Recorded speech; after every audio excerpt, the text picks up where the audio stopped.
Une guerre qui a coûté la vie à plus de 160 personnes, plus de 80 attentats à la bombe, des incendies criminels, des fusillades en plein jour et au milieu de ce chaos, un enfant de 11 ans, tué en jouant dans la rue. Bienvenue dans le chapitre le plus sanglant de l'histoire criminelle canadienne. Pendant 8 ans, de 1994 à 2002, 2 organisations se sont battues à mort, non pas pour l'honneur, mais pour le contrôle d'une économie souterraine colossale. Un marché d'1 milliard de dollars. C'est l'histoire d'une conquête impitoyable, de l'ascension d'un empire criminel et de la réponse désespérée d'un État assiégé. Vous regardez Traces perdues. Si vous voulez comprendre comment cette guerre a redéfini la lutte contre le crime organisé, abonnez-vous. Aimez cette vidéo et préparez-vous à plonger dans l'anatomie d'un conflit qui a changé le Québec à jamais. La guerre des motards n'a pas commencé par une déclaration. Elle a commencé par un murmure, une fracture, une purge. Pour comprendre le bain de sang de 1994, il faut remonter près d'une décennie en arrière, au 24 mars 1985. Ce jour-là, au chapitre de Sherbrooke des Hells Angels, un événement va définir la psychologie de la guerre à venir. Le massacre de Lennoxville. Ce n'était pas une attaque d'un gang rival, c'était une purge interne. Les Hells Angels ont attiré 5 de leurs propres membres dans un piège et les ont exécutés froidement. L'objectif était simple, la discipline. Le message était clair, la loyauté est absolue, et la trahison, même suspectée, se paie par la mort. Cet acte d'une cruauté impitoyable a cimenté la réputation des Hells Angels. Ils n'étaient pas seulement des criminels, ils étaient une organisation quasi militaire, prête à utiliser une violence létale contre son propre sang pour assurer la cohésion. Cette réputation de dangerosité est devenue leur principal atout, une valeur symbolique qui inspirait la peur et, dans le monde criminel, la peur est une monnaie d'échange plus précieuse que l'argent lui-même. Mais ce massacre a aussi créé une cicatrice. Avant cet événement, 2 hommes étaient des alliés proches, co-dirigeant un gang nommé les SS, Maurice « Mom » Boucher et Salvatore Cazzetta. Lorsque Boucher, ambitieux et pragmatique, a choisi de rejoindre les rangs des Hells Angels, Cazzetta a refusé. Il ne pouvait pas, par principe, s'associer aux auteurs d'un massacre qu'il jugeait impardonnable. Cette décision n'était pas économique, elle était personnelle. Et elle allait avoir des conséquences d'1 milliard de dollars.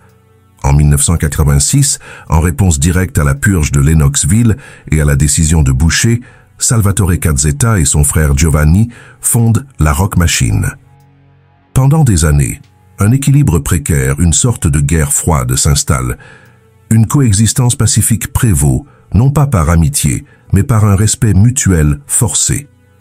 Boucher respectait la stature de Cazzetta et Cazzetta entretenait des liens si solides avec la mafia québécoise que même les Hells Angels, au sommet de leur puissance, n'osaient ne pas provoquer un affrontement direct. Mais cet équilibre fragile n'était pas basé sur des principes, il était basé sur des personnalités. Et il ne pouvait pas résister à la pression écrasante de l'économie criminelle. La véritable cause du conflit qui allait éclater n'était pas l'animosité personnelle, mais le profit.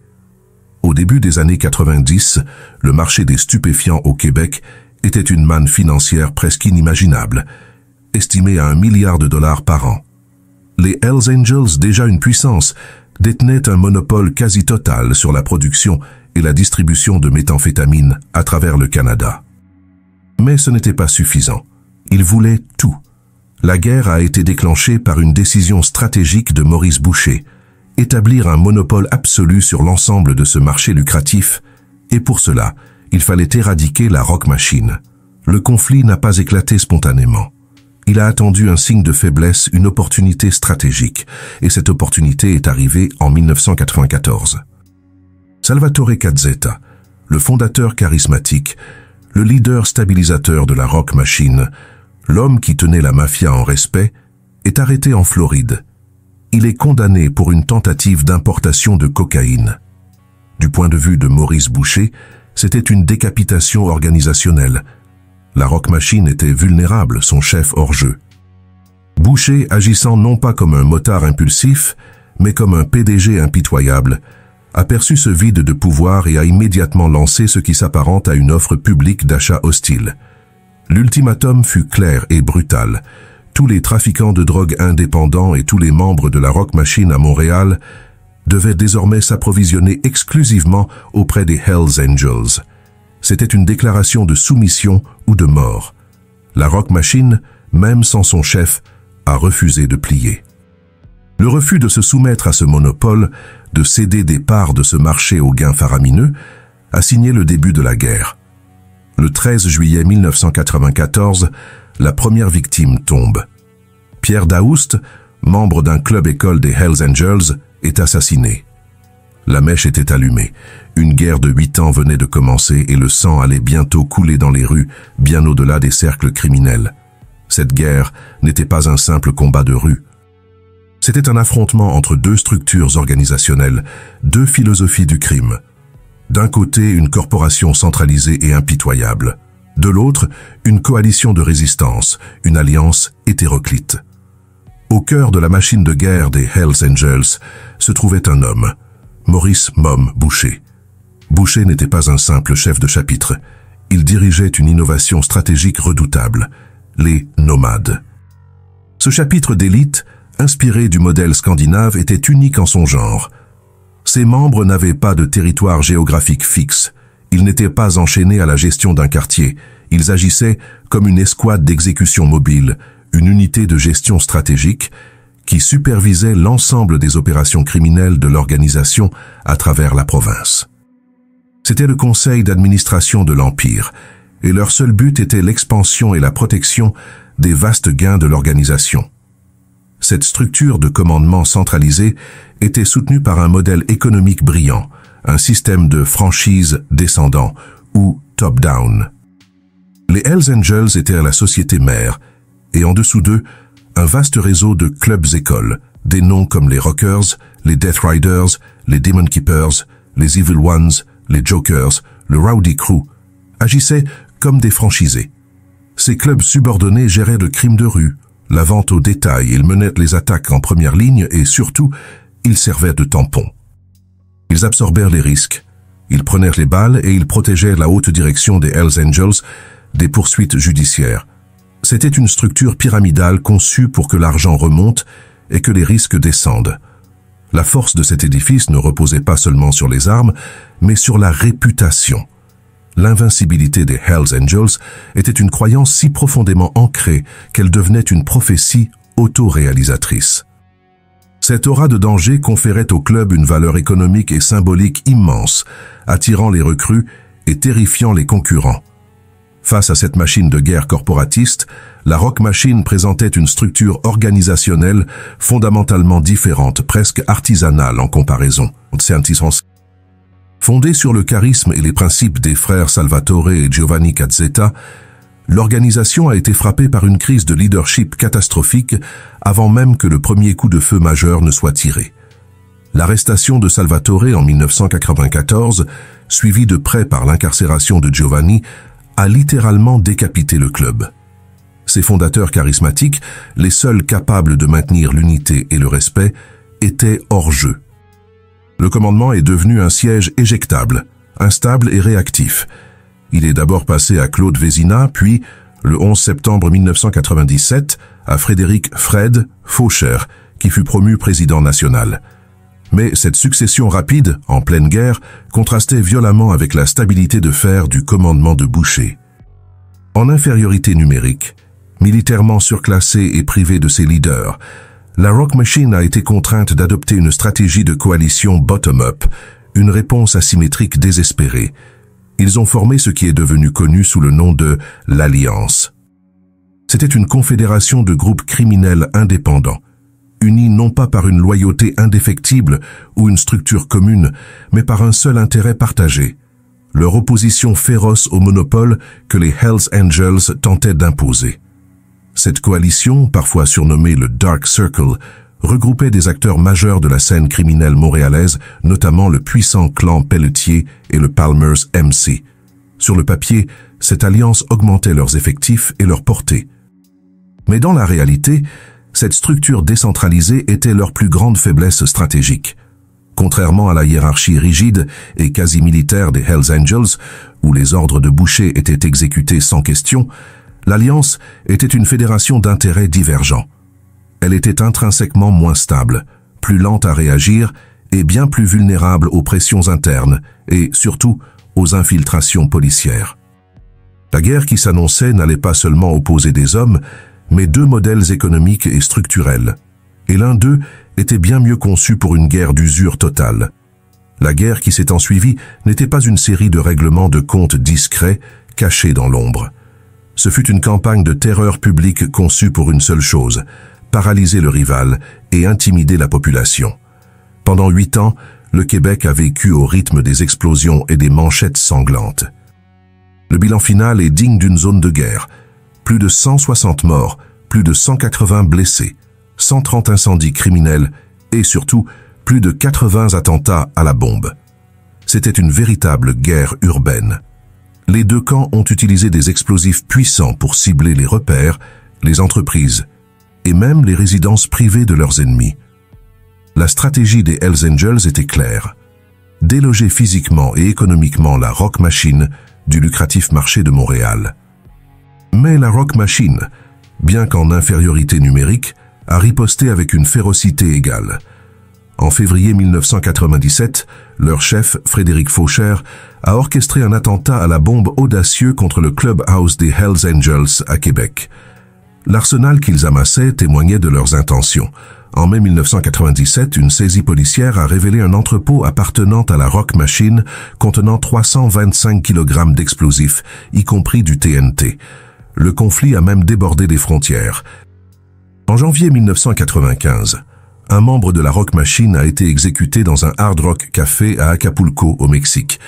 Mais jusqu'à l'été 1995, le grand public percevait largement ce conflit comme un problème interne au monde criminel. Un accord tacite semblait exister. Tant que les motards s'entretuaient, la population pouvait détourner le regard. Cet accord a été pulvérisé le 9 août 1995. C'est le premier point de bascule majeur de la guerre. Daniel Desrochers, un garçon de 11 ans, jouait tranquillement dans une rue du quartier Hochelaga-Maisonneuve, près de son école. Il a été mortellement blessé par les éclats d'une voiture piégée. La bombe, posée par les Hells Angels, ne lui était pas destinée. Elle visait un trafiquant de drogue lié à la Rock Machine, Marc Dubé, mais c'est Daniel qui a payé le prix. Il est décédé 5 jours plus tard. Il est devenu la première et la plus symbolique des victimes innocentes de la guerre. Sa mort a provoqué une onde de choc, une indignation et un tollé public sans précédent. Ce fut l'erreur tactique la plus grave des Hells Angels. La guerre n'était plus un simple problème de police sur le marché de la drogue. Elle est devenue une crise sociale. La mort de cet enfant a fourni aux politiciens et aux forces de l'ordre ce qui leur manquait.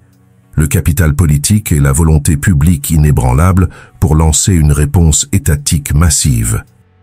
Si 1995 a été le point de bascule social, 1997 a été le point de bascule politique.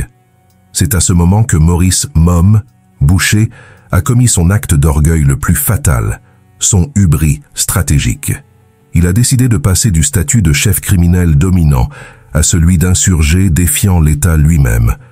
Son objectif, déstabiliser l'ensemble du système judiciaire. Pour ce faire, Boucher a donné un ordre inimaginable. Il a ordonné des attaques directes contre des agents de l'État. Le 26 juin 1997, la gardienne de prison Diane Lavigne a été assassinée, abattue à la fin de son service. Le 8 septembre 1997, le gardien de prison Pierre Rondeau a été pris dans une embuscade et abattu de la même manière. En ciblant des gardiens de prison, Boucher ne cherchait plus seulement à protéger ses gains ou à contrôler un marché. Il tentait d'intimider le bras armé de la justice, de prouver que personne n'était hors d'atteinte. Cet assaut direct contre l'autorité judiciaire a radicalement changé la nature de la réponse de l'État. L'objectif n'était plus de contenir le crime organisé. L'objectif est devenu personnel. Il fallait détruire Maurice Boucher et son organisation, quel qu'en soit le prix. La mort d'un enfant avait réveillé le public. L'assassinat de gardiens de l'État venait de déclarer la guerre à l'État lui-même. L'État était désormais en guerre. La mort d'un enfant de 11 ans et l'assassinat ciblé de 2 gardiens de prison avait transformé un problème de criminalité endémique en une crise existentielle pour le Québec et le Canada. Le public, terrifié, indigné et furieux, n'exigeait plus seulement des arrestations. Il exigeait l'éradication. La réponse de l'État, bien que perçue comme tardive par une population assiégée, allait être une révolution structurelle, une transformation profonde de la police et de la loi. La première réponse à la mort de Daniel Desrochers en août 1995 fut immédiate. Le tollé public a agi comme un électrochoc puissant, forçant les corps policiers, traditionnellement rivaux et souvent jaloux de leurs prérogatives et de leur juridiction, à faire ce qu'ils évitaient depuis longtemps, collaborer de manière transparente. La même semaine que la mort de l'enfant, le service de police de la communauté urbaine de Montréal, le SPCUM, a mis sur pied une équipe multidisciplinaire de 30 inspecteurs. Mais ce n'était qu'un pansement sur une hémorragie. Un mois plus tard, en septembre 1995, cette initiative a été officialisée et a pris une ampleur sans précédent. Le SPCUM et la Sûreté du Québec, la SQ, ont fusionné leurs ressources et leurs renseignements pour créer une escouade conjointe, une unité d'élite permanente. Son nom est devenu le symbole de la riposte de l'État, l'escouade Carcajou. Ce n'était pas une task force temporaire destinée à se dissoudre après quelques arrestations. C'était un fer de lance, une unité spécialisée dotée d'un unique mandat, enquêter exclusivement sur la guerre des motards, infiltrer leurs rangs et démanteler leur structure de commandement, de la rue jusqu'au sommet. L'escouade Carcajou est devenue le bras armé de l'État, une réponse directe à la structure d'entreprise des nomades de Maurice Boucher. Mais cette nouvelle super-escouade, bien qu'efficace pour recueillir des renseignements et effectuer des descentes, s'est rapidement heurtée à un mur de briques. Un mur non pas de motards, mais de jurisprudence. Les outils policiers de Carcajou étaient modernes, mais l'arsenal législatif du Canada était désespérément obsolète. Le Code criminel canadien était conçu pour poursuivre des individus. Un homme commet un meurtre, il est jugé pour ce meurtre. Un homme vend de la drogue, il est jugé pour trafic. Mais la loi était quasi impuissante face à une organisation criminelle. Comment poursuivre Maurice Boucher, un homme qui n'avait pas personnellement posé la bombe qui a tué Daniel Desrochers, ou appuyé sur la gâchette qui a tué Diane Lavigne? Comment prouver, hors de tout doute raisonnable, qu'il avait donné l'ordre? La structure même des Hells Angels, avec ses clubs-écoles servant de tampons sacrificiels, était spécifiquement conçue pour exploiter cette faille juridique. Les vrais dirigeants, ceux qui tirèrent les ficelles et récoltaient la majorité des gains astronomiques de cette économie souterraine, restaient isolés, à l'abri des crimes de rue. La guerre s'est donc poursuivie avec une violence accrue. Après 1995, l'assassinat des gardiens de prison en 1997 a été la preuve tragique et sanglante que l'escouade Carcajou, seule, ne suffisait pas. La pression politique est devenue intenable, remontant jusqu'au gouvernement fédéral à Ottawa. Il ne suffisait plus de policer le crime, il fallait armer la justice pour qu'elle puisse le combattre. La première réponse législative est arrivée en 1997 sous la forme du projet de loi C-95. Pour la toute première fois, il introduisait la notion de gangstérisme dans le code criminel. C'était une tentative de cibler l'appartenance même à un gang. Cependant, la loi était un premier jet, un outil encore grossier, complexe à utiliser pour les procureurs. Elle a ainsi été largement jugée par les tribunaux comme étant d'une portée limitée. Les avocats de la défense, grassement payés par l'argent de la drogue, la déchiraient facilement devant les jurys. La guerre continuait, les bombes explosaient, le bilan humain s'alourdissait. L'échec relatif de la C-95, combiné à la violence incessante des motards, a forcé le gouvernement à retourner à la planche à dessin. Il ne fallait pas un meilleur outil, il fallait une arme nucléaire législative. Cette arme est arrivée en 2001 et elle a tout changé. Le projet de loi C-24. Celui-ci, contrairement à son prédécesseur, a eu un impact majeur. Les procureurs québécois l'ont immédiatement qualifié de très utile. Il ne s'agissait plus de colmater les brèches. Il s'agissait de refondre la loi pour l'adapter à la réalité du crime organisé. Le C-24 a fourni aux enquêteurs de Carcajou les outils décisifs dont ils rêvaient.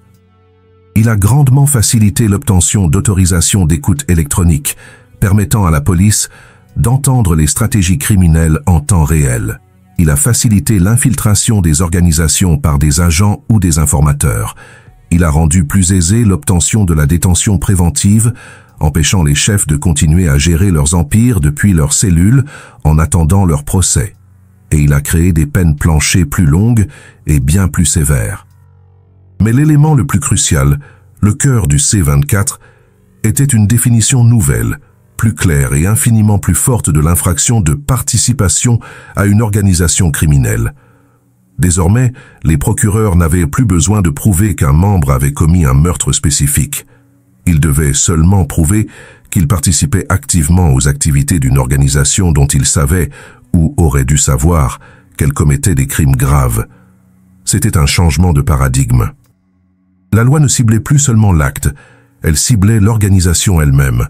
Cette évolution législative a été symbiotique. L'action policière acharnée de Carcajou sur le terrain a révélé les failles béantes de la loi. La violence des motards a créé la volonté politique de combler ces failles. Et le projet de loi C24 a finalement donné à Carcajou l'arme dont ils avaient besoin pour porter le coup de grâce. La scène était désormais prête pour l'assaut final. L'arsenal était complet. L'escouade Carcajou avait les renseignements. Le projet de loi C24 avait fourni l'arme légale. Le 28 mars 2001, à l'aube, l'État a lancé son assaut final. Ce ne fut pas une série de descentes, ce fut une invasion coordonnée. Son nom de code, Opération Printemps 2001. L'ampleur de l'opération était sans précédent dans l'histoire de la police canadienne. Près de 2000 policiers ont été déployés simultanément dans 77 municipalités. Ce n'était plus une opération de gestion du crime. C'était une opération d'éradication organisationnelle. L'objectif n'était pas de saisir de la drogue ou de perturber le marché. L'objectif était de décapiter la bête. La cible était précise. Le chapitre des nomades de Maurice Boucher et tous leurs clubs affiliés. Au total, 142 personnes ont été appréhendées en une seule journée. Tous les membres des nomades au Québec, le conseil d'administration de l'Empire, ont été arrêtés et accusés de multiples chefs de meurtre au premier degré. Le bilan des saisies ce jour-là donne une image vertigineuse de l'immense richesse et de la puissance militaire de l'organisation.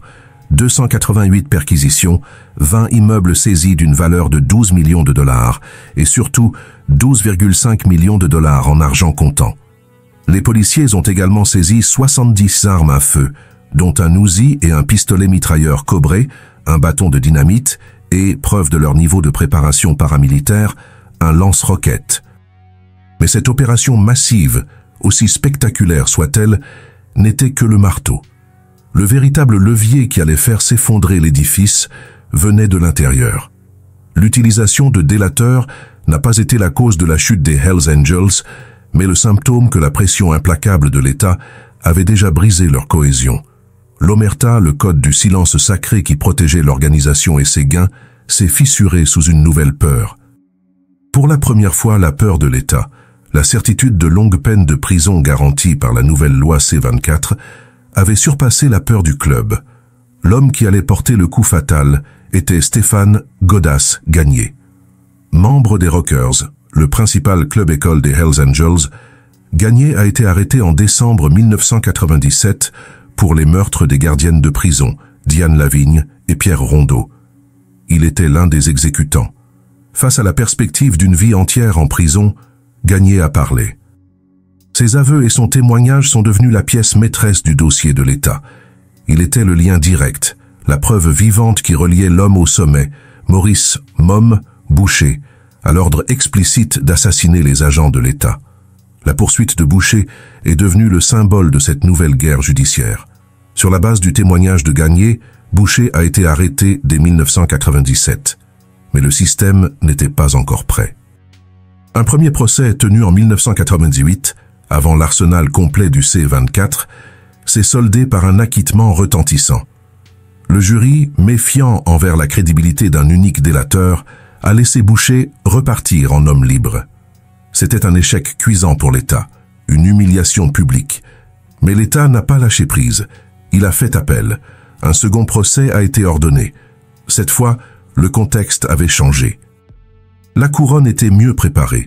L'opération Printemps 2001 avait dévasté l'organisation de Boucher et la loi C-24 avait créé un nouveau climat de gangstérisme. Le 5 mai 2002, le verdict est tombé. Maurice Mom. Boucher a été reconnu coupable des 2 meurtres au premier degré de Diane Lavigne et Pierre Rondeau, ainsi que d'une tentative de meurtre. Le chef de guerre, l'homme qui avait bâti un empire d'1 milliard de dollars, l'insurgé qui avait défié l'État et ordonné le meurtre de ses agents, était vaincu. Il a été condamné à la prison à vie sans possibilité de libération conditionnelle avant 25 ans. La condamnation du roi a été saluée comme une victoire totale pour le système judiciaire québécois. Maurice Boucher n'a jamais retrouvé la liberté. Il est décédé en prison en 2022, mettant un point final biologique à l'ère la plus violente du crime organisé canadien. La condamnation de Maurice Boucher était la victoire symbolique, la chute du roi. Mais le véritable coup de grâce contre l'organisation a été porté par la machine judiciaire qu'il avait lui-même contribué à créer. Les mecs et méga procès qui ont suivi l'opération Printemps 2001 ont été le premier véritable test de la nouvelle loi C-24, et ce fut un succès dévastateur pour l'État. Les 142 personnes arrêtées se sont retrouvées face à un mur de preuves. Les écoutes électroniques, désormais plus faciles à obtenir, avaient capturé la gestion quotidienne de l'empire criminel. Mais surtout, elles faisaient face à la nouvelle accusation de gangstérisme. La défense s'est effondrée. L'avocat de la défense, Richard Dubé, l'a admis lui-même à l'époque, résumant parfaitement la puissance de la nouvelle loi. Le plaidoyer de culpabilité de nos clients découle de leur participation à une organisation. Pointe à la ligne. Les procureurs n'avaient plus besoin de prouver 160 meurtres individuels. Ils n'avaient qu'à prouver la participation à l'entreprise criminelle. Le Bureau de lutte au crime organisé, BLACO, a obtenu des condamnations pour 286 personnes pour gangstérisme, avec un taux d'acquittement quasi inexistant, inférieur à 2%. Les peines étaient d'une sévérité inédite, 20 ans en moyenne pour les membres des nomades, l'élite, et 15 ans pour les soldats des Rockers. C'était la fin de l'armée de Boucher. Sur le plan purement criminel et territorial, la guerre s'est pourtant terminée par une victoire incontestable des Hells Angels. Ils avaient atteint leur objectif économique initial. La Rock Machine et son alliance étaient décimées, anéanties. Le monopole sur le marché de la drogue au Québec, ce marché d'1 milliard de dollars qui avait tout déclenché, était, pour un temps, assuré. Face à cet anéantissement, les restes de la Rock Machine ont tenté une stratégie de globalisation désespérée. Sous la direction de Frédéric Fauché, ils ont cherché à s'allier à la seule organisation capable de rivaliser avec les Hells Angels à l'échelle mondiale, les Bandidos MC. En décembre 2000, la Rock Machine a été officiellement absorbée, devenant un chapitre probatoire des Bandidos au Canada. Mais cette tentative fut un échec total. L'État québécois, désormais doté d'outils policiers et législatifs redoutables, a immédiatement tourné son attention vers ce nouvel ennemi et l'a complètement démantelé. En 2003, les Bandidos ont officiellement cédé le Québec aux Hells Angels. La guerre était finie. L'ironie finale, l'épilogue symbolique de cette capitulation totale est venue de l'homme qui avait tout commencé, Salvatore Cazzetta. Le même homme qui, en 1986, avait fondé la Rock Machine par principe, refusant de pardonner aux Hells Angels le massacre de Lennoxville. Après sa libération de prison, Salvatore Cazzetta est devenu un membre officiel des Hells Angels. Les Hells Angels avaient gagné la bataille contre la Rock Machine, mais ils avaient perdu la guerre contre l'État. La victoire de 2002 fut une victoire à la Pyrrhus. Ils ont obtenu leur monopole, mais ils l'ont payé au prix de leur chapitre d'élite, les nomades, de leur leader historique, Maurice Boucher, et surtout, ils ont provoqué une réponse étatique qui a mené à leur propre déclin à long terme. L'héritage le plus durable de la guerre des motards n'est pas la nouvelle structure du crime organisé, mais la nouvelle structure de la loi sur le crime organisé. Les projets de loi C-95 et C-24, forgés dans le feu de ce conflit pour arrêter Boucher, sont désormais ancrés dans le code criminel canadien. Ils constituent l'arsenal principal de l'État contre toute forme de crime organisé, bien au-delà des motards. Aujourd'hui, les Hells Angels, affaiblis par des opérations ultérieures massives comme Charcussé en 2009, sont décrits comme vieillissants, peinant à recruter. Et dans un écho sinistre à 1994, un nouveau conflit 2023-2024 les oppose désormais à des gangs de rue plus jeunes, comme la Blood Family Mafia, qui contestent l'hégémonie et le monopole que les Hells Angels ont si chèrement et si violemment acquis. La guerre des motards est terminée, mais le marché de la drogue, lui, n'a jamais disparu. L'État a gagné la guerre contre Boucher, mais la lutte pour le contrôle de cette économie souterraine est un cycle sans fin. Pensez-vous que la réponse de l'État était justifiée? La création de ces lois anti-gang puissantes était-elle un prix nécessaire à payer pour la paix? Dites-le moi dans les commentaires ci-dessous. Merci d'avoir regardé Traces perdues. N'oubliez pas de vous abonner et d'activer la cloche pour ne manquer aucune de nos prochaines enquêtes.